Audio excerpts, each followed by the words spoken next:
What's the one thing that has consistently been the obstacle to a ceasefire? Well, it's the United States, obviously, and its position at the Security Council.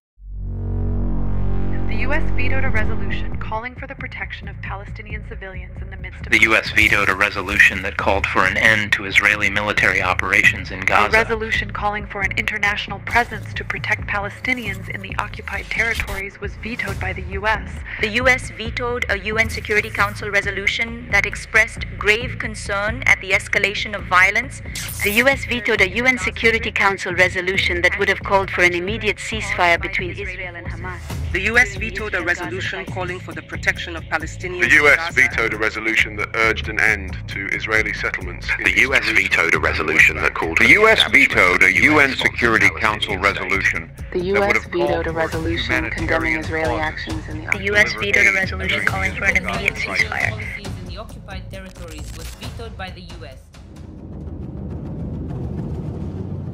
The veto power of the United States has turned the General Assembly into little more than a slave plantation, where every country's ambassador is only ever actually sent to New York just to say yes sir to Washington.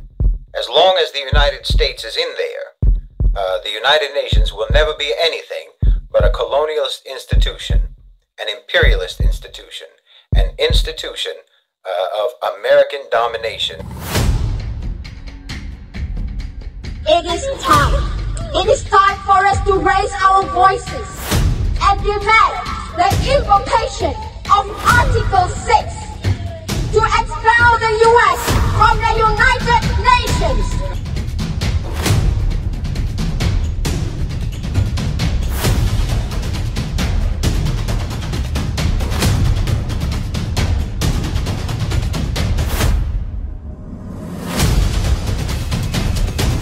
And it is time for the world to say, enough